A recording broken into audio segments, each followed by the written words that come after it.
também. Então, todas essas atividades vão estar acontecendo simultaneamente na campus. Convido todos vocês a conhecerem mais. Mas, sem mais delongas, a gente veio aqui para aprender, né?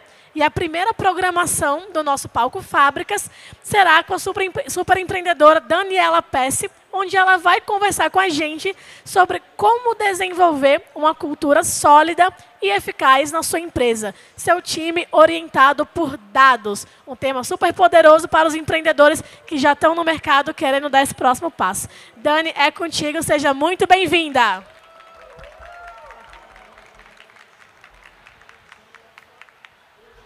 Olá, galera! Gente, chega mais, quero mais gente aqui ouvindo sobre o que eu vou falar. Então, fiquem à vontade, vamos chegando. Eu reduzi um pouco o nome da minha palestra, eu achei que estava muito grande, então agora é basicamente como ter um time orientado por dados. Eu acho que essa é uma temática super importante aí no nosso mundo atual, em que a gente entende que, né, o dado e a informação é o que consegue regir aí as empresas e fazer com que a gente esteja cada vez mais sabendo em que caminho, em que rumo a gente está dentro de cada uma das nossas organizações.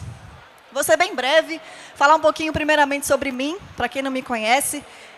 Sou a Daniela, tenho 34 anos, e aí quando eu estava projetando essa palestra, eu falei, gente, qual frase eu posso falar para dizer para as pessoas como é que eu cheguei aqui, né?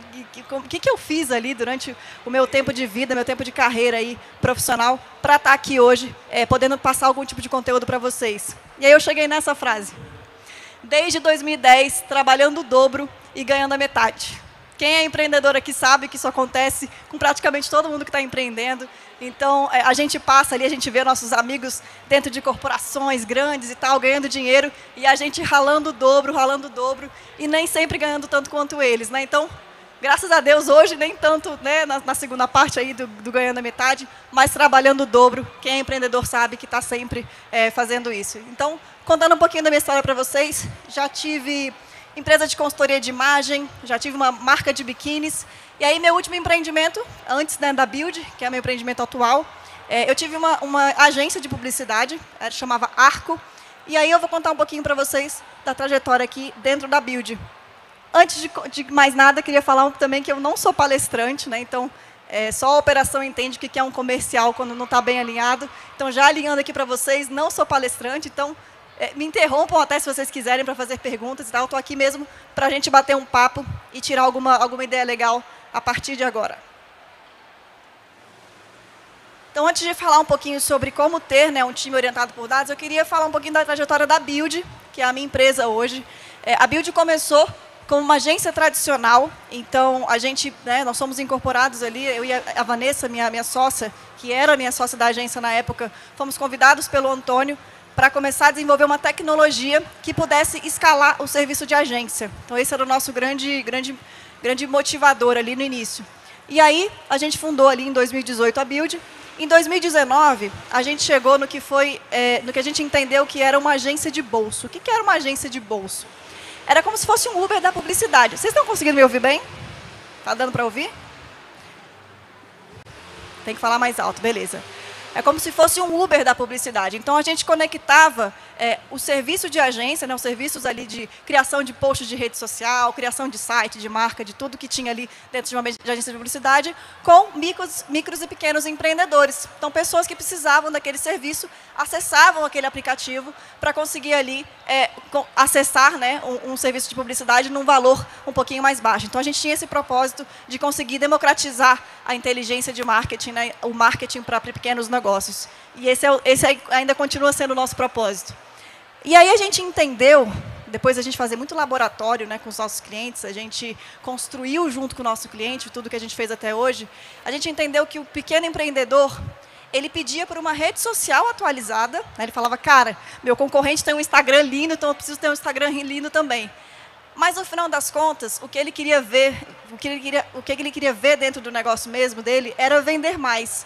Ele entendia que, quando ele fazia lá um Instagram atualizado, não necessariamente ele vendia mais. Então, a gente falou, cara, a gente não está resolvendo uma dor real. E aí, se a gente traz isso lá para trás, se a gente perguntasse ali para a sociedade na época, né? Quando o Henry Ford fez o carro, o que as pessoas queriam, né? Elas iam dizer que elas queriam cavalos mais velozes. Na verdade, elas não sabiam que elas poderiam ter carros. Então, assim, a gente entendia que a gente estava respondendo uma pergunta, mas a gente não estava indo na dor, de fato, do micro e pequeno empreendedor. Então, foi aquele momento que a gente virou a chavinha, desligamos todo o produto que a gente tinha construído, porque a gente foi direto na dor de mercado, que era a dor de vender mais. E como é que a gente faz para o micro e pequeno empreendedor vender mais, para qualquer empresa vender mais? A gente usa de dados, né? A gente precisa entender quais são as informações que você tem ali por trás do negócio para conseguir, sim, começar a entregar mais resultado. Então, foi ali que a gente mudou a nossa chavinha e começamos a falar sobre DDM, que é Data Driven Marketing, né? Então, marketing direcionado por dados. E aí, nesse momento, a gente estava ali num híbrido entre agência e plataforma. Então, a gente era uma agência de publicidade que tinha uma tecnologia ali embarcada, então a gente fazia as duas coisas, e num determinado momento a gente criou a nossa MIA, que é a nossa inteligência artificial. E essa inteligência artificial começou a, por meio dos dados dos clientes, conseguir gerar insights, gerar informações para eles poderem drivar o marketing deles. E aí a gente deixa de ser uma agência e passa aí a ser, de fato, uma tecnologia. Beleza? Aí, aqui em 2002, a gente, então, está já operando 100% tecnologia. E essa tecnologia foi bem aceita pelo mercado, graças a Deus, né? A gente entende que é muito aderente ao mercado. E aí, a gente teve uma rodada de investimento ali no ano passado, que foi o que deu motor aí, que está sendo o nosso motor de combustão para esse ano. E esse ano a gente está no momento de escala da empresa, no momento de tração. Beleza? E aí eu queria falar só um pouquinho sobre esse conceito. Então, o que é, né, esse Data Driven Marketing? Então, hoje a gente tem uma plataforma que, por meio dos dados que o cliente já tem dentro do negócio dele, ele consegue colocar esses dados dentro da plataforma e a plataforma gera uma inteligência em cima desses dados para poder gerar insights de marketing. Tá? Eu vou desenhar isso aqui para vocês conseguirem entender um pouquinho melhor. Então, a gente tem ali vários tipos de bases de dados. A gente tem dados de vendas, dados de produto, dados de cliente, dados de redes sociais, e a gente ainda acrescenta um temperozinho, que é o nosso clima-tempo. Então, eu pego todas essas informações, coloco ali na nuvem, coloco dentro do nosso sistema, e esse nosso sistema começa a rodar uma inteligência artificial cruzando essas informações. Então, cruzando meu dado de cliente com meu dado de venda, cruzando meu dado de produto com o clima-tempo. Então, eu consigo entender ali, dentro de todas essas bases, dentro de todas essas informações, insights para poder gerar valor ali para o negócio. E aí, essa inteligência faz reconhecimento de padrões. Então, ela começa a criar clusters, né? Ela começa a criar, por exemplo, quem são os meus melhores clientes? Quem seriam os seus melhores clientes? Os melhores clientes são aqueles que têm um ticket médio alto, né? Então, quando eles compram de você, eles estão com um ticket médio acima da média. Eles têm uma frequência alta, ou seja, eles voltam muitas vezes a comprar de você. E eles têm uma recência baixa, ou seja, faz pouco tempo que eles voltaram a comprar de você. Então, esse, por exemplo, é o seu melhor cliente. Então, a tecnologia, por exemplo, consegue entender esse padrão e dizer para você quem são os melhores clientes, por exemplo. E aí, a partir dessas informações, a gente tem ali análises e direcionamento de marketing e recomendações em tempo real. Então, você usa a plataforma para, a partir dessa plataforma, olhar, né, para essas informações que estão ali plotadas e gerar tomada de decisão, gerar insights que fazem sentido ali naquele momento. Agora, dando um zoom out, assim, saindo um pouco sobre a build, a gente vai entrar agora no conteúdo que vocês vieram ver, que é o conteúdo sobre marketing orientado por dados, né, gestão orientada por dados. Eu queria trazer um dado de mercado que é super importante aqui. Então, apenas 5% das empresas acreditam fazer um bom uso da inteligência de dados nos seus negócios. E eu vejo aqui duas coisas que são latentes nesse número. A primeira delas é a falta de proeficiência, né? A falta de proeficiência dos profissionais do mercado hoje em análise de dados. A gente pouco escuta isso ainda na faculdade, principalmente para quem está na faculdade aí ou na escola ainda, sobre como trabalhar orientado por dados, né? Então, isso representa ali, por isso que a gente tem agora somente 5% das empresas que conseguem aplicar isso dentro das empresas delas. E um segundo ponto, que eu acho que é super importante aqui dessa informação, é o quanto esse mercado ainda está sendo desenvolvido, né? Cadê os outros 95% das empresas que não estão usando dados e informações para orientar o seu marketing, ou orientar a sua gestão como um todo, né? Então, eu vejo isso daqui como um oceano azul gigante, né? Uma oportunidade gigante para quem tem empresa hoje, entender que ela pode estar dentro dos 5% e fazer esse 5% cada vez ficar maior. Beleza? E aí, respondendo a nossa pergunta central aqui, né? Como é que a gente faz para trazer a inteligência de dado para dentro do meu negócio? Acho que são 3 grandes pontos aqui que eu queria trazer. O primeiro deles é ter uma visão de negócio muito bem estruturada, então entender para onde o seu negócio está indo, ter objetivos estratégicos, objetivos bem definidos, e ter um time com uma mentalidade data-driven. Esses são os 3 pontos que a gente vai falar aqui hoje, que a gente vai explorar bem aqui hoje. O primeiro deles, então, sobre a visão de negócio bem estruturada. Como é que eu faço para ter uma visão de negócio bem estruturada? Eu queria trazer aqui uma metodologia, Golden Circle, eu não sei se todo mundo aqui conhece, mas poderia ser outra metodologia, poderia ser um Canva da vida, se você quiser fazer um trabalho um pouco mais profundo, né, alguma coisa parecida ali com Business Plan, ou poderia, enfim, ser diversas outras metodologias, mas eu queria trazer aqui para vocês o Golden Circle, porque eu entendo que ele é uma metodologia simples de ser aplicada, mas ela é super poderosa. O Golden Circle, que é do Simon Sinek, ele diz que você precisa responder 3 perguntas para poder entender qual o direcionamento do seu negócio. A primeira delas é o why, é por quê. A segunda, how, como. E a terceira, o quê. E aí se engana quem pensa que você precisa criar um negócio olhando de fora para dentro. Na verdade, quando você cria um negócio, você precisa olhar de dentro para fora. Você precisa primeiro entender o motivo, né, o why, o porquê de você existir, para depois você desdobrar em como você vai fazer isso e depois você desdobrar no que você vai entregar. Tá? Então, esse é um ponto super importante aqui do Golden Circle. Então, o why, né? O que você pergunta para você mesmo quando você está criando uma empresa? Por que essa empresa existe? Qual que é o grande propósito dessa empresa? Assim, o que eu quero fazer? Como é que eu quero impactar, né, a sociedade? Como é que eu quero impactar o mercado? Como é que eu quero impactar a minha comunidade? Então, é interessante dizer aqui que você não precisa estar criando um negócio gigantesco para poder responder essas perguntas. Você pode estar impactando ali o seu mercado local. Tá? Então, por quê? Por que essa empresa existe? Como que essa empresa entrega valor? Qual que é o seu diferencial? E aqui, gente, eu gosto de trazer isso de uma maneira bem fácil de entender, que é qual é o seu jeitinho de entregar. Qual que é o seu jeitinho de entregar as coisas? O McDonald's tem um jeitinho de entregar as coisas dele, a Apple tem um jeitinho de entregar as coisas que ela faz, então, qual que é o teu jeitinho de entregar o que você entrega? Essa é a pergunta que você tem que responder aqui. E o como é o que você entrega. Qual é o teu produto, qual é o teu serviço? Parece básico responder isso, mas nem todo mundo sabe, quando abre uma empresa, o que está entregando de valor de verdade. Então, você ir ali profundamente para entender o que você está entregando de verdade, o que é valor dentro da sua empresa, é super importante também. E aí a gente já vai passar pelo nosso segundo ponto aqui, que é um ponto mais profundo que a gente vai trabalhar, porque ele fala exatamente sobre como orientar, né, o seu time por dados, que é ter objetivos bem definidos. E aí eu queria trazer uma metodologia também, que é super conhecida, que chama metodologia OKR. O que significa OKR? Né? É Objectives and Key Results. Então, a gente está falando sobre objetivos e resultados chaves. E aí, quando eu estava fazendo a minha palestra, eu encontrei essa frase que eu falei, cara, é muito fácil de entender o que é essa metodologia a partir dessa frase, que é, eu vou medido por. Então, eu vou fazer, eu vou ter, eu vou ser alguma coisa, medido por alguma métrica, né? Por alguma coisa que eu possa mensurar. Tá? Então, o OKR nada mais é do que isso. É ter um objetivo e como que eu vou medir esse objetivo. E aí, a gente entra aqui, então, em objetivos estratégicos, né? São os objetivos macros, são os objetivos que vão te nortear ali, pelo menos durante um ano, sobre o que você quer alcançar. A gente tem os objetivos táticos, que são os nossos KRs mesmo. Então, como é que eu vou medir? Como é que eu vou saber se eu estou indo de encontro ao meu objetivo estratégico?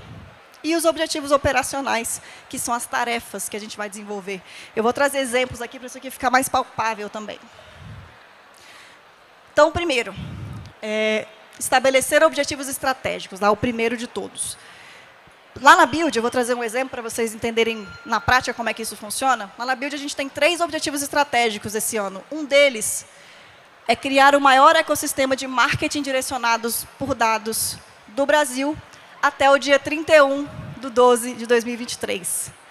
é um objetivo super ousado, de verdade, assim, mas a gente está caminhando para lá. Então, esse é um dos nossos objetivos, e aí é importante dizer aqui que quando você for criar os objetivos estratégicos, principalmente, tente não fugir de mais do que 3, 4, 5 objetivos no máximo, porque se você tiver muitos objetivos, é capaz de você simplesmente nem lembrar deles no meio do ano, né? Então, entenda de fato, vai ali e faz uma peneira do que de fato vai fazer você chegar lá na tua missão, chegar lá naquilo que você traçou no Golden Circle, tá? Que é super importante.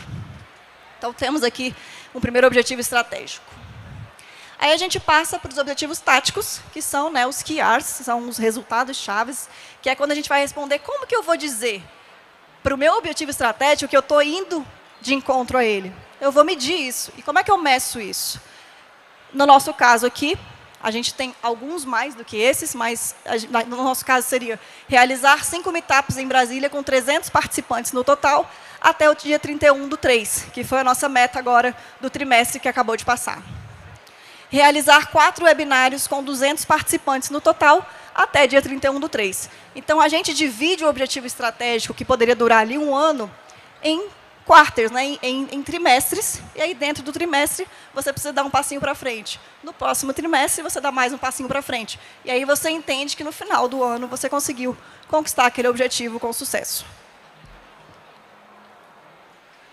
E aí, para você cumprir esses objetivos táticos, você precisa ter as suas tarefas, né? O que eu faço, então, para conseguir fazer 5 meetups em Brasília com 300 pessoas? Eu preciso definir um orçamento, né, definir um cronograma de palestrantes, de conteúdo, eu preciso fazer o orçamento do evento, eu preciso definir quais vão ser os meus canais de divulgação. Então, ali você está no nível operacional. Cara, o que eu vou fazer hoje para conseguir estar dentro do meu objetivo que está sendo traçado para 3 meses, que está sendo traçado depois para 1 ano. Então, é aí que você começa a entender o que você precisa fazer no micro para conseguir alcançar o macro. E, por fim, e para mim, o mais importante deles, se isso daqui não funcionar, derruba tudo daquilo de lá. Nada daquilo de lá funciona. Que é monitorar constantemente os indicadores. Então, assim, não adianta você ter objetivos muito bem definidos e estratégias muito bem traçadas se você não está olhando se você está andando em direção àquilo. Tá? Então, monitorar os indicadores significa criar rituais, né, de acompanhamento dos indicadores, gerar planos de ação para quando você não está dentro da meta. Então, é muito engraçado, isso acontece em muita empresa. Ela cria um objetivo e aí depois, na hora que ela vai olhar, já passou mais tempo do que deveria ter passado para ela olhar, para ela entender se ela realmente está dentro da meta ou não. E aí ela olha para a meta e fala, a gente não conseguiu bater essa meta. Então tá, então vamos para frente. E não pode ser assim. Né? No momento que você está ali monitorando o teu resultado, você precisa ter um plano de ação para quando você não está dentro da meta. Cara, não estou dentro da meta. Então, o que é que eu faço para colocar a minha empresa nos trilhos de novo? Para eu chegar aqui nesse meu objetivo de ter 5 meetups em Brasília com 300 pessoas. Eu vou ter que aumentar o alcance de pessoas, porque foram poucas pessoas no meu evento. Eu vou ter que melhorar a satisfação do meu evento, que as pessoas que foram no evento não curtiram. Então, você precisa começar a olhar para dentro, né, do que aconteceu e gerar plano de ação para aquilo que vai acontecer dali para frente. Beleza? E aí, como é que a gente constrói, né, bons objetivos estratégicos? Porque o objetivo estratégico pode ser qualquer coisa que vier na sua cabeça, né? Mas como é que a gente sabe que ele é um objetivo legal de ser trabalhado? É interessante que a gente utiliza esse método aqui, que chama método SMART, que é um objetivo inteligente. O que é um objetivo inteligente? Ele precisa ser específico, né? Você precisa limitar a sua atuação, porque se você quer fazer muitas coisas, você acaba não fazendo nada. Então, você precisa ser específico no seu objetivo. Ele precisa ser mensurável, então você precisa conseguir mensurar aquilo que você está fazendo. Alcançável, você precisa conseguir atingir aquele objetivo com o recurso que você tem, com a quantidade de pessoas que você tem dentro da empresa, com o dinheiro que você tem, enfim, com o seu cenário. Não adianta você ficar viajando, achando que você vai alcançar um objetivo que é inatingível. Ser relevante, ou seja, ele precisa contribuir lá com o Golden Circle. Você não pode criar um objetivo que está desvinculado com a tua visão de empresa, né? Então, ele precisa ser relevante, ele precisa ser importante para aquele momento. E também, ele precisa ter um prazo, né? Se a gente não tiver prazo, qualquer hora é hora. Então, eu preciso fazer isso até o momento tal, até o momento X. Tá? Então, precisa ter um prazo. E aí, aqui eu queria trazer um pouquinho para vocês como é que a gente mede as coisas dentro das empresas. Né? Então, a gente tem aqui os nossos KPIs, um monte de palavrinha chata, gente, mas é só bater o olho, são os indicadores. KPIs são indicadores de resultado. A gente tem indicadores de negócio e RH, temos indicadores de marketing e vendas e temos indicadores de operação, por exemplo, né? Mas tem diversos tipos de indicadores. Indicador ali, por exemplo, de market share, então qual que é o teu share de mercado, quanto que você representa dentro do mercado global. E aí não precisa ser mercado global mundo, pode ser mercado ali, do teu mercado, né, das pessoas que estão competindo junto com você, como concorrentes. Tem LTV, então é o lifetime value do cliente, quanto tempo, qual o ciclo de vida do teu cliente dentro do seu negócio, quanto tempo ele passa deixando dinheiro para você. NPS, então qual é o nível de satisfação do teu colaborador. Isso são poucas as empresas que olham, e isso é uma coisa que faz toda a diferença para o resultado que você tem no final. Se o seu colaborador não está feliz, é muito difícil que o seu cliente vai estar feliz. É muito difícil, porque quem entrega o sangue ali é o seu colaborador. Legal. E turnover, né? A taxa de evasão da tua empresa. Né? Quantas pessoas entraram na sua empresa nesse ano e quantas delas saíram. Então, essa taxa de qual é o teu percentual de retenção dos seus colaboradores. Aí, no marketing e vendas, a gente tem CAL, que é custo de aquisição de lead. Então, quanto custa para eu ter um lead batendo na minha porta? Né? Quanto custa para eu fazer um anúncio online, esse anúncio gerar uma conversão ali dentro de uma landing page, dentro de uma página de conversão, para depois ele vir a ser o meu cliente. Né? Então, qual é o teu custo de conversão de lead? Qual é o seu CAC, custo de conversão de cliente? Então, quanto que custa para você ter um cliente dentro da sua empresa? As taxas de conversão diversas, né? Então, aqui a gente pode falar até do meio físico, por exemplo. Eu tenho 100 pessoas que entram na minha loja todos os dias, quantas delas eu consigo converter em venda? Então, você pode... Quando a gente fala um pouco sobre KPIs, né, sobre indicadores, as pessoas pensam que indicadores são só sobre internet. Não é bem assim. Você consegue medir coisas que estão no ambiente físico também, beleza? Isso é importante. ROI, né, nosso retorno sobre o investimento. Então, quanto que eu investi em marketing, quanto que eu investi em vendas e tive de retorno desse investimento em vendas. E aí os nossos indicadores de operação. Tempo de médio de atendimento, quanto tempo demora para o meu atendente responder o cliente. Isso é uma taxa super importante. Quem é que nunca passou por um call center, né, que em determinado momento demorou para caramba para ser atendido e desistiu do atendimento? Então, o tempo médio de atendimento ao cliente é super importante. CSAT, são todas as pesquisas de Customer Satisfaction, né? Então, todas as pesquisas de satisfação do cliente. NPS, né? Então, o NPS ele é um indicador de satisfação do cliente um pouco específico. Por quê? O NPS é aquela perguntinha que certamente vocês já responderam. De 0 a 10, quanto você indicaria essa empresa para alguém? Todo mundo já respondeu isso em algum momento. Esse é o NPS. Por que o NPS ele é mais acurado do que as pesquisas de satisfação, né, num nível geral assim? Porque o NPS, ninguém recomenda alguma coisa se não gosta. Então, quando você está falando de NPS, você já passou por diversas fases da pesquisa de satisfação. Essa é a verdade. O NPS ele diz, cara, você recomenda daria isso aqui para alguém? Se você recomenda, é porque de fato aquele negócio funciona. Tá? Então, o NPS é um indicador que a gente utiliza lá na Build, inclusive. E a taxa de churn, que é a nossa taxa de cancelamento. Então, dentro ali do meu mês, quantas pessoas cancelaram o contrato. Né? Isso aqui serve mais para empresas que trabalham ali com recorrência, né, com assinatura, que é uma taxa super legal também de acompanhar. Aí eu vou falar sobre um indicador especificamente aqui, já até dei uma palhinha sobre ele, mas como é que é calculado o NPS? Né? Então, quando você pergunta lá para as pessoas, de 0 a 10, quanto você recomendaria esse produto ou esse serviço para alguém? Se a pessoa responde de 1 a 6, ela está dentro dos detratores. São pessoas que vão falar mal da sua empresa, porque elas não curtiram alguma coisa. Se as pessoas deram entre 7 e 8, elas são pessoas neutras. Para elas, tanto faz como tanto fez. Ela usou o serviço ali, mas não impactou nem positivamente, nem negativamente.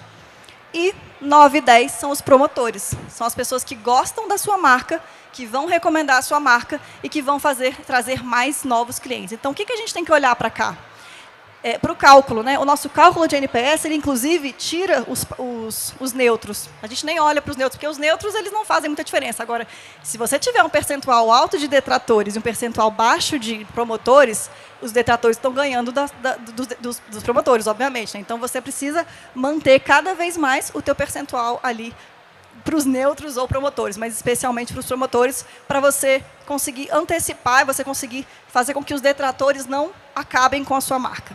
Beleza? É mais ou menos isso. Um dado de mercado aqui de benchmarking, eu trouxe da RD Station, uma nota excelente para a NPS seria entre 75 e 100, uma nota muito boa entre 50 e 74, uma nota razoável entre 0 e 49 e uma nota ruim entre menos 100 e 1. Então, lembrando que isso daqui não é um percentual. A taxa o NPS, ele é uma nota global, ele não é uma taxa.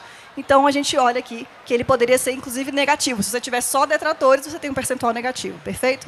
Uma nota negativa. E aí, eu trouxe aqui alguns indicadores que são padrões, né? Então, são coisas que o mercado tem como padrão de utilizar. Mas você pode criar qualquer tipo de indicador dentro da sua empresa, de acordo com o que você entende que é necessário para a sua empresa, do que precisa ser medido dentro da sua empresa. Então, eu trouxe um cálculo, né? Um indicador que a gente usa lá na Build, que a gente chama de Customer Health Score. O que é o Customer Health Score? Essa palavra rebuscada. Nada mais do que a saúde do cliente. E o que na Build significa um cliente estar saudável? É ele estar com um NPS alto, ou seja, ele indica a Build para as pessoas, ele gosta da Build, ele está satisfeito, somado ao engajamento dele com a plataforma. Por quê? Porque ele pode estar super satisfeito, nossa, é muito legal a Build e tal, mas eu não uso nunca. Daqui a pouquinho ele vai sair. Ninguém quer ficar pagando por uma coisa que não está usando, né? Então, para a gente, lá na Build, essa é a forma que a gente mede como é que está a saúde do nosso cliente. A gente olha para o NPS e a gente olha também para o quanto ele está interagindo com a plataforma, tá? O que a gente consegue fazer com esse indicador que a gente criou internamente? A gente consegue prever, né, os riscos de cancelamento. Então, se eu sei que um cliente está com NPS baixo, ele não está muito engajado na plataforma, ele recebe uma nota ali de Customer Health Score baixa, ele está num risco de cancelar. Então, eu consigo trabalhar de uma maneira mais preditiva. Eu consigo saber que isso vai acontecer ali na frente. Ó, esse cliente aqui está com problema. Então, o que eu faço nesse momento ali na Build? Isso é time orientado por dados na veia, gente. Eu falei assim, cara, eu olhei para esse indicador, eu entendi que não estou com um resultado muito positivo, e eu vou gerar um playbook, né? Eu vou gerar uma série de ações para fazer esse cara voltar. O que eu faço?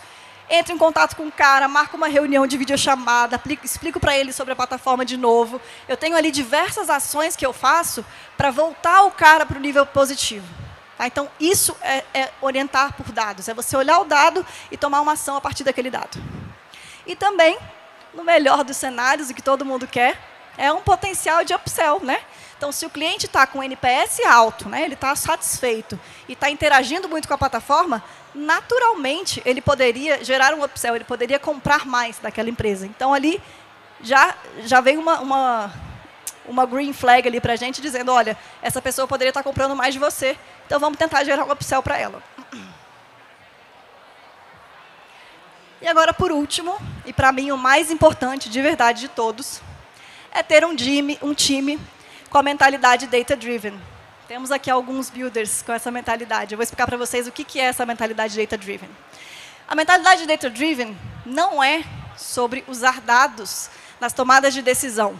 Apesar de ser um conceito super difundido, não, eu tenho uma mentalidade data-driven, então é porque eu uso dados para tomar minha decisão. Não é só sobre isso, né? É sobre isso também. Mas é muito mais sobre ter uma mentalidade, uma mente orientada a criar soluções, a resolver problemas. O que significa isso? Que os números estão lá, as tecnologias estão aí disponíveis, você pode usar um Excel, você pode usar uma tecnologia mais robusta e tal, mas se não tiver pessoas olhando os cenários, olhando os contextos, olhando o cliente, entendendo, cara, esse cliente está feliz, esse cliente está triste, não tem dado que vá resolver. São as pessoas que trazem isso. Então, mentalidade data-driven é o seu time estar atento ao contexto para gerar algum tipo de necessidade para a empresa. Cara, olha só, reparei que esse cliente aqui, não sei não, hein? Acho que está dando alguma... Então, vamos trazer isso para cá. Não tem máquina que faça isso, não tem máquina que tenha esse sentimento. Tá? Então, a mentalidade data-driven é ter pessoas que estão dispostas a olharem para isso. Beleza? E como é que a gente desenvolveu essa mentalidade data-driven dentro da Build, especificamente, na nossa empresa? Tem uma parte toda de cultura, que aí é uma palestra enorme que a gente tem da nossa rede de cultura lá, a Gabi. Mas tem uma parte que é prática também, que a gente consegue aplicar aqui, que é criar um ambiente favorável para que isso aconteça. Como é que eu crio um ambiente para que as pessoas consigam exercer essa mentalidade data-driven? Primeiro delas é ter áreas bem definidas, porém não limitantes. O que eu quero dizer com isso? Lá na Build a gente tem as áreas normal, como qualquer empresa, então a gente tem lá o financeiro, o marketing, o comercial, a operação, o produto, enfim, todas as áreas, como qualquer outra empresa, mas elas são limitantes em termos de processos, né? Então, eu entendo que eu estou na minha área de operação, eu posso ir até aqui, porque essa é a minha área, porque o processo me diz aonde que eu posso ir, né? Se você não tiver processo, você não tem nada. Então, isso faz sentido. Mas as pessoas não são limitantes, as pessoas não são limitadas às áreas. Então, quando a gente tem algum problema lá na Build, algum cliente que está com algum problema na plataforma, qualquer coisa que aconteça, a gente junta times que são multidisciplinares para resolver esses problemas. E por que a gente faz isso? Porque a gente entende que quanto maior o ponto, quanto mais pontos de vista, né, quanto mais perfis, não só profissionais, não só sobre, o cara é bom porque ele sabe tudo sobre TI, o outro é bom porque ele sabe tudo sobre pessoas. Não é só sobre isso, não é só sobre a área que o cara está, mas pelas vivências pessoais, por aquilo que as pessoas já viveram na vida delas, pelos contextos sociais dela, a gente consegue trazer times que conseguem olhar para o problema de uma maneira muito mais ampla. Então, a gente não limita a resolução de problema às áreas. A gente deixa as pessoas serem livres para fazerem isso juntamente ali dentro dos times. E aí a gente traz aqui, né, os squads para resolução de problemas, que são exatamente o exemplo disso que eu estou trazendo agora. Então, a gente tem um problema, né, estrutural dentro da empresa, a gente precisa resolver um problema tal, e a gente temos dois tipos de squads. Um squad que é formal, né, então a gente chama ele de Build Lab. E o que é o Build Lab? Galera, precisamos resolver um problema X, um problema maior, né, quando ele precisa de tempo para ser resolvido. A gente cria esse squad e aí coloca lá dentro do nosso grupo do Slack, né, que é o canal que a gente usa para comunicação. Pessoal, a gente vai resolver o problema tal. Quem quer participar? Então, a gente coloca ali 8, 10 pessoas dentro do squad e esse squad vai resolver o problema. Esse squad vai usar de várias metodologias, metodologia dos 5 porquês, vai entender qual é o problema, vai chegar na raiz do problema e vai trazer uma solução. Ali, em 3 encontros, mais ou menos, 2, 3 encontros, dependendo do problema, a gente já consegue uma resolução efetiva e que realmente gera resultado para a empresa. E a gente tem os squads informais também. O que são os squads informais? Galera, deu pau no negócio aqui, junta aqui 3 gatos pingados, vamos resolver esse problema. Tá? Então, não tem essa formalização de precisamos criar uma reunião, precisamos da hierarquia do fulano de tal tem que estar aqui porque é o nosso chefe. Não. Quem é que identificou o problema? Identificou? Chama o fulano, beltrano, ciclano, que eles conseguem ajudar a gente a resolver. Aí são os squads informais, eles acontecem ali durante o dia a dia e o time vai se desenvolvendo sozinho. E aí isso esbarra na nossa última premissa aqui, que a gente implementou na Build, que é dar autonomia, né, para o time. Autonomia para as tomadas de decisão. Não adianta nada a liderança criar um monte de objetivo estratégico, achar que a empresa está no drive certo, está tudo bem, se o seu time não tem alçada de decisão, se o seu time não consegue tomar decisão sozinho. Por quê? Porque quem opera é ele. Se você conseguisse operar tudo que a sua empresa faz, você não precisava do seu time. Então, se o seu time não tem poder de decisão, ele não tem como resolver os problemas. E aí os problemas começam a acontecer, e aí você só vai saber lá no final, quando a coisa já estourou. Ixi, já estourou o problema. Por quê? Porque você não deixou essa pessoa resolver. Você não deu autonomia para ela resolver. E aí, a gente entra num tema que, para mim, é apaixonante, que é o que é dar autonomia para o time. Como é que a gente dá autonomia para o time de maneira organizada, né? Porque também não pode ser uma anarquia, cada um faz o que quer, porque aí vira uma bagunça. É por meio da confiança. Confiança é uma palavra muito ampla, é uma palavra muito especial para mim. Eu acho que confiança você consegue gerar de diversas formas, mas existe uma forma técnica de gerar confiança dentro das empresas. Como é que a gente gera confiança de que o que eu, como líder, estou falando para o meu liderado que precisa ser feito, ele vai fazer? E que ele está dentro do objetivo que a gente traçou, né? Que ele está indo no caminho certo. O primeiro deles, para mim, é a objetividade.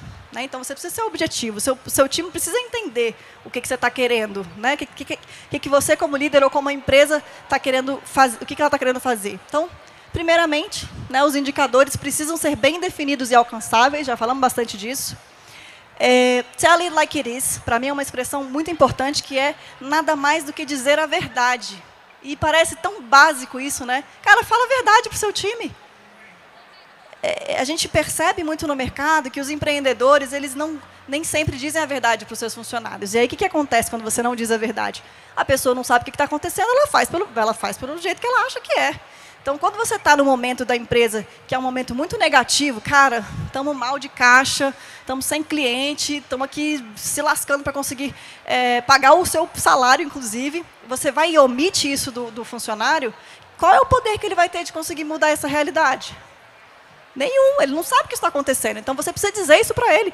Galera, olha só, tá ruim para todo mundo. Se a gente se der mal, vocês vão se dar mal também. Então, vamos todo mundo aqui, né? Vamos todo mundo aqui resolver essa situação. E o contrário também.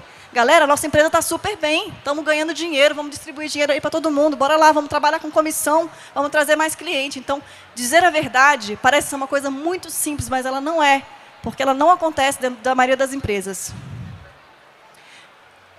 No mesmo princípio ali de dizer a verdade, tem um princípio de transparência, né? Então, você ter um alinhamento sobre objetivos estratégicos para o seu time. Então, o seu time todo precisa saber qual é o meu objetivo estratégico, que a gente falou lá atrás, qual é o meu objetivo tático, o que eu preciso fazer para conseguir chegar no objetivo estratégico, e deixar isso aparente, né? Ter gestão visual das coisas. Então, não adianta você ter lá um dashboard maravilhoso que você controla as suas ações, se o seu time não está olhando para o dashboard também, se o seu time não está vendo os indicadores acontecendo na prática. E, por último, comprometimento. E, para mim, também o mais importante de todos. Aqui a gente está falando de cultura na veia. Isso aqui é muito cultural. Disciplina de execução. O seu time precisa saber que ele precisa executar o que ele precisa executar para você chegar no objetivo estratégico. Então, isso precisa ser regra básica. Não adianta você chegar aqui dentro do seu trabalho, sentar, ficar fingindo que você está fazendo alguma coisa no computador e ir embora, amigo. Aqui você vai ter que trabalhar. Aqui você vai ter que executar o que a gente está falando para você executar. Ponto final. Então, disciplina de execução é muito importante. E, além disso, os rituais, que a gente falou ali logo atrás também, de acompanhamento. Então, crie as agendas já deixa marcado, cara. Você tem, por exemplo, a necessidade de fazer semanalmente, né, um acompanhamento com o seu time, então bota lá na agenda. Segunda-feira de manhã, sexta-feira à tarde, não sei, coloca dentro da sua agenda que você vai se reunir com o seu time uma vez por semana, meia hora que seja, uma hora que seja o objetivo dessas reuniões, né, entenda qual é o objetivo dessa reunião, para você conseguir extrair o máximo dela. E depois da reunião semanal, vamos fazer uma reunião mensal, por exemplo. Vamos fazer uma reunião para a gente conseguir pensar no problema de uma forma mais estruturada, dentro do mês. Então, enfim, crie os seus rituais. Entenda quais são os rituais que a sua empresa precisa para você estar acompanhando os seus objetivos. Mas, afinal, como é que a gente toma uma decisão baseada em dados, né? Como é que isso funciona na prática? Como é que a gente faz isso lá na Build? Eu imagino que isso aqui seja aplicável para qualquer tipo de empresa. Primeiro, a gente passa de um ponto de partida ali, que é a pergunta, né? Qual é a pergunta que a gente está respondendo? Qual o problema que eu quero resolver? Lembrando que aqui, de novo, isso aqui é feito por pessoas. Quem é que está apto a dizer qual o problema que está acontecendo? Uma pessoa, né? Um dado pode aparecer dizendo que existe um problema? Pode. Mas, normalmente, os problemas são identificados por pessoas. E as pessoas identificam um problema, o desafio, né? Uma pergunta que elas precisam responder. E aí você cria os indicadores, né? Os critérios. Então, que indicadores vão me dizer que eu estou respondendo essa pergunta que eu preciso responder? Eu vou exemplificar já para isso aqui ficar um pouquinho mais palpável. E aí, depois que você entendeu qual é a tua pergunta, qual é o problema que você vai resolver, você já disse qual o seu indicador de sucesso, como é que eu vou dizer se eu conseguir responder essa pergunta mesmo ou não, eu vou aí sim para uma base de dados. Olha só como a tomada de decisão com base em dados não é só ir lá e olhar o dado, não é. É ter uma pergunta, saber como é que eu preciso responder essa pergunta e olhar para a base de dados. E aí você pode ter uma base de dados simples, você pode ter um Excel lá, ou você pode ter uma inteligência artificial que está realmente gerando uma informação muito mais acurada já para você. Depende do porte da sua empresa, depende do quanto você investe ali em tecnologia. E aí, dentro dessa base de dados, pode ser que você tenha algumas respostas. Pode ser que você olhe para a base de dados e fale, cara, mas essa resposta aqui não é 100% correta. Eu posso precisar testar alguma coisa. Então, você cria hipóteses. Então, o caminho pode ser esse ou pode ser aquele. Então, vamos lá. Vamos testar esses 3 caminhos para a gente ver qual deles responde melhor a nossa pergunta, testar e validar. Aí, amigo, tem uma história inteira de growth aqui, que Caio Lima pode falar muito bem para a gente. Mas aqui é basicamente teste e validação. É testar o que você tem como hipótese e validar se aquilo é real, é factível mesmo ou não. E aí sim você passa para a tomada de decisão. Agora eu entendi qual é o meu problema, agora eu entendi que eu consegui a resposta do meu problema e agora eu vou tomar uma decisão. Quanto mais rápido for isso daqui, melhor, obviamente, mas nem sempre vai ser tão rápido. Então, você precisa de tecnologia para conseguir fazer isso ficar cada vez mais veloz dentro da sua empresa. Vou trazer um exemplo, então. Uma pergunta que acho que 100% das empresas devem ter. Como eu faço para aumentar o meu ticket médio? Então, vamos lá, meu ticket médio hoje é de, sei lá, R$50, e eu preciso aumentar meu ticket médio porque está muito baixo e tal. Como é que eu faço para aumentar meu ticket médio? E aí você cria um indicador. Mas o que significa aumentar o ticket médio para você? Para mim significaria, né, para eu chegar no meu objetivo, aumentar em 50% nos próximos 3 meses. Aí você criou um indicador. Aí você vai para a sua base de dados. Cara, como é que eu vou fazer? O que eu olho na minha base de dados para conseguir aumentar o meu ticket médio?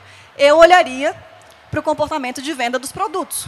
Então, como é que eu vendo meus produtos hoje? Quando eu vendo, sei lá, uma calça, o que eu vendo também junto com essa calça? Então, você começa a entender ali o comportamento de compra dos seus produtos e de venda dos seus produtos.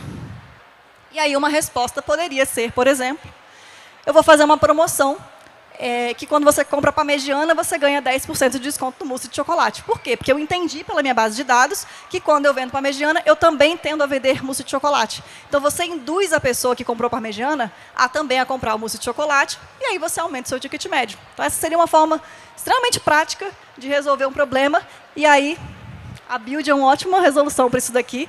Então, seria olhando para uma inteligência artificial que consegue olhar, por exemplo, para os dados de venda, para os dados de produto e de cliente que você tem dentro da sua empresa.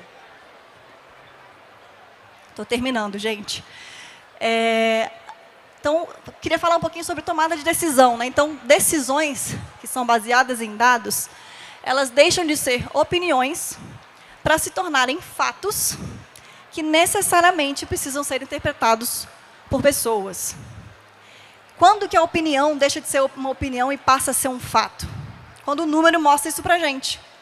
E aí, a gente tem que fazer um recorte aqui, de que esses fatos, eles só podem ser encarados como fatos dentro de um ambiente controlado de dados, tá, gente? Você não pode chegar no WhatsApp, receber uma fake news ali e achar que aquilo não é um fato, tá? Então, fatos são dados que você tem dentro da sua empresa, que você sabe como é que você colocou aqueles dados ali dentro, e aí por isso você pode confiar neles. Então, sim, se você tiver uma empresa que tem dados estruturados, você pode sim dizer que aqueles dados são fatos. Tá? Então, você deixa de ter pessoas dentro de uma reunião falando, mas eu acho que tinha que ser desse jeito. Não, eu escutei lá fulaninho falando tal coisa, isso aí não vai dar certo.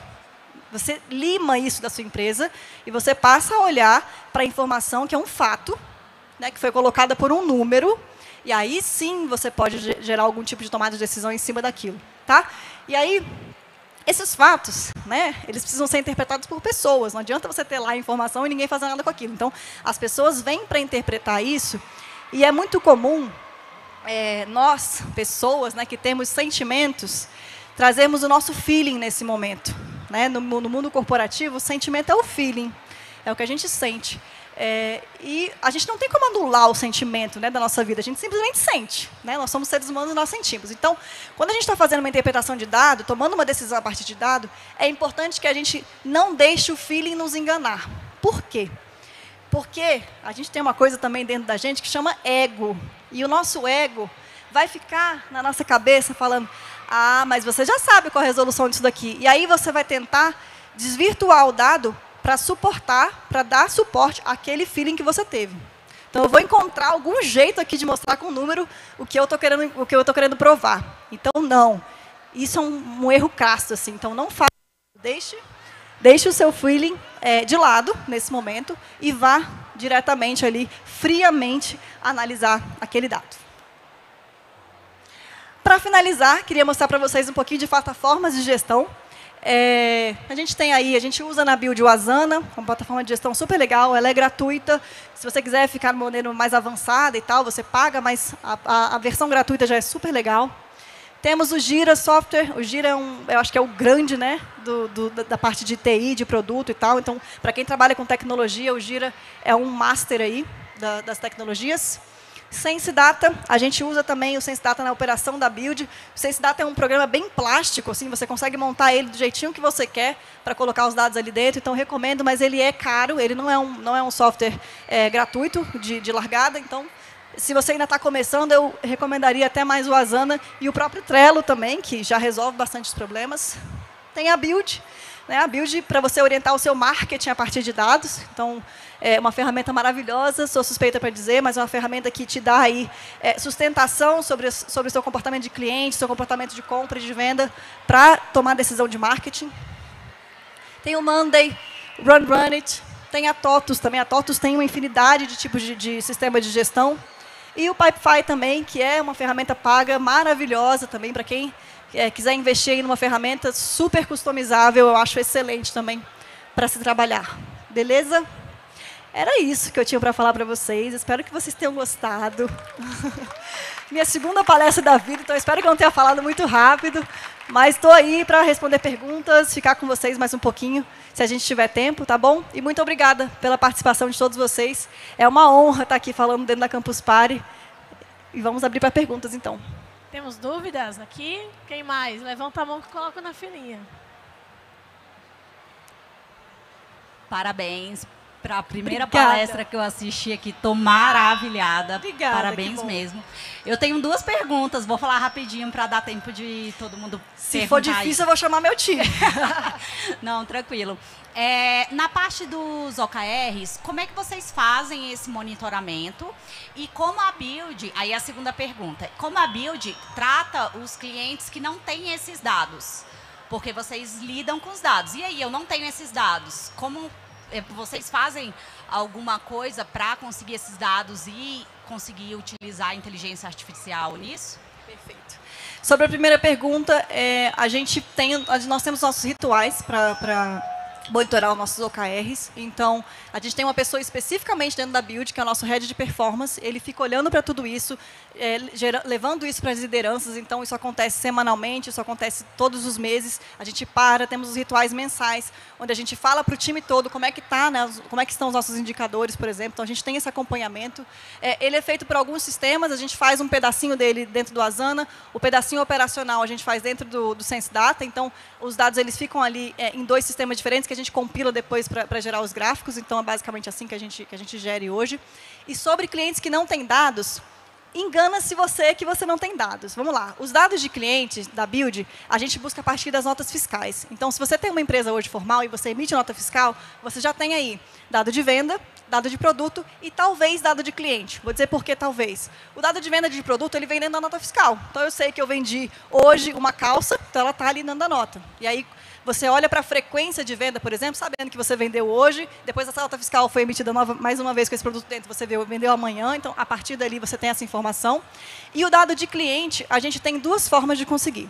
Quando o cliente coloca o CPF na nota, então, a partir do CPF, você começa a monitorar quão frequente esse CPF é ali, o que ele compra, então, você já começa a ter alguma informação a partir do CPF dele, e também quando você incentiva o seu cliente a participar de alguma coisa para você conseguir o cadastro dele. Então, cara, se cadastra aqui no nosso QR Code, a Build te dá um QR Code para você poder colocar no seu estabelecimento, se cadastra aqui que você vai ganhar, sei lá, 10% de desconto ou uma sobremesa, alguma coisa que você dê ali em troca. O cliente dá o aceite do uso de dados naquele momento e você passa a ter o dado dele completo. Nome, telefone, e-mail, tudo para você poder ativar ele em algum momento. Então, talvez você até tenha dados na sua empresa que você não esteja olhando para eles nesse momento. Beleza? Respondido?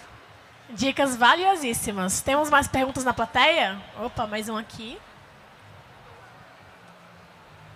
Parabéns pela palestra. Realmente, Obrigada. Você falou que é sua segunda, pode ser palestrante, porque foi excelente. Obrigada. Hoje a Build tem quantos colaboradores e como que vocês fazem essa gestão de pessoas? Como você falou, são mindsets diferentes, a tecnologia é um meio, a gente sabe disso, né, a importância. Mas como é que faz essa gestão humana mesmo dos colaboradores e quantos são hoje na empresa? Legal.